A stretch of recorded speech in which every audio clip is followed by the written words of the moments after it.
Salut à tous et bienvenue dans Toi et moi. Aujourd'hui, nous partons au Bouscat, dans la propriété d'Alexandra et Sébastien. Le couple et leurs 2 enfants se sont installés ici en 2010 après d'importants travaux. Qu'est-ce qui t'a plu dans cette maison au départ ? Alors le terrain surtout, parce qu'on voulait faire une piscine, donc le terrain s'y prêtait, c'était un grand jardin en plus tout en longueur, c'était très bien.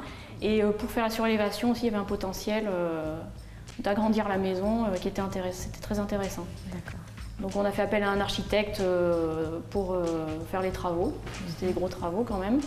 Et comme on en connaissait un, on a fait appel à lui tout de suite, Ludovic. D'ailleurs, on va aller le retrouver. Allez, je te suis.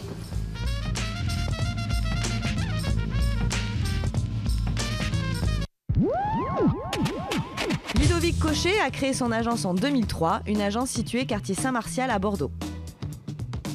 Bonjour Ludovic. Bonjour Charlène.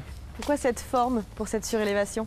En fait, l'idée était de cacher ce mur très très haut et aveugle, pas très heureux donc, contrairement à cette échoppe qui était plutôt de plein pied. Donc l'idée était de venir lever avec le toit un maximum ce mur. Et la deuxième idée était d'habiter dans les toits, en fait, de ne pas avoir de réelle surélévation et de réel étage, puisque sinon ça aurait beaucoup trop écrasé le rez-de-chaussée de cette échoppe.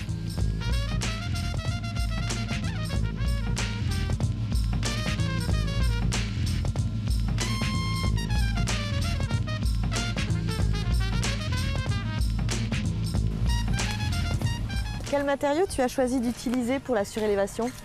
Alors en fait au départ on avait choisi d'utiliser le bois. Le problème c'est qu'on voulait absolument la même matière en façade et en toiture. Or le bois n'est pas très pérenne en toiture, donc naturellement on s'est tourné vers le zinc.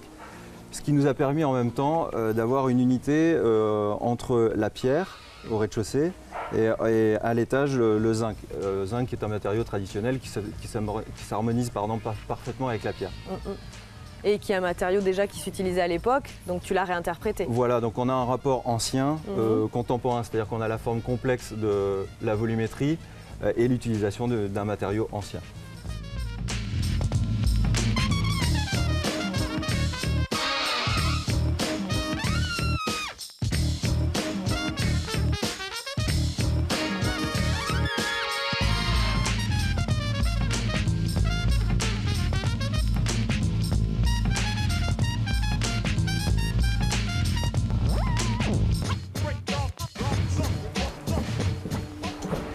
La surélévation t'a permis d'avoir beaucoup de hauteur dans les pièces ?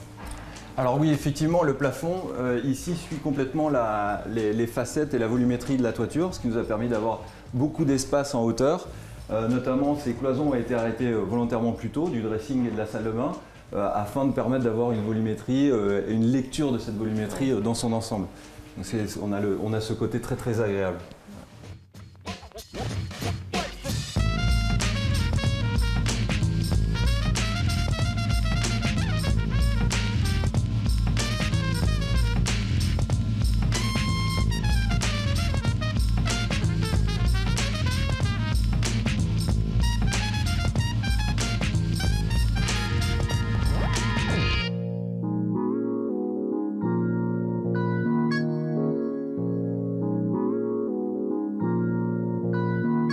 Alors ici Charlène, on est au cœur de la maison, grand puits de jour lumineux, même si tout autour de la maison on a déjà des ouvertures. Ça amène énormément de lumière au centre de la maison puisque quand même la maison est assez profonde entre le jardin et la rue. Alors ça nous permet aussi d'avoir la circulation verticale, notamment cet escalier en béton volontairement brut qui contraste avec ces murs très lisses et très blancs. Donc là ici on a le grand puits de jour qui vient inonder de lumière le rez-de-chaussée qui lui est complètement libre. Et cet escalier lui permet plutôt de distribuer un couloir et toutes les pièces de nuit. C'est super.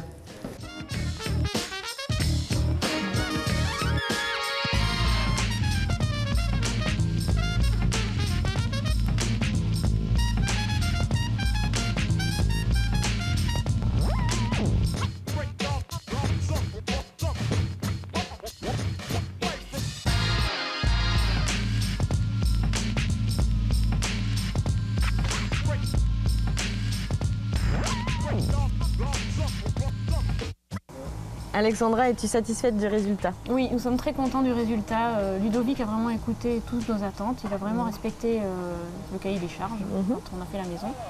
Et les travaux n'ont pas duré longtemps d'ailleurs, 8 mois. Et nous avons un autre projet d'ailleurs avec lui qui va débuter. Vous continuez l'aventure. Voilà.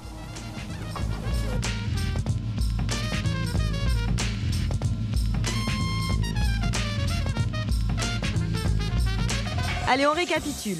En organisant votre chantier, l'architecte pourra vous faire gagner du temps. Ici, les travaux ont duré 8 mois. Le choix des matériaux est primordial. Le professionnel vous aidera à ne pas vous tromper. Osez, l'architecte saura donner une identité originale à votre façade. Pour plus de renseignements, n'hésitez pas à contacter le 308, le lieu de l'architecture à Bordeaux.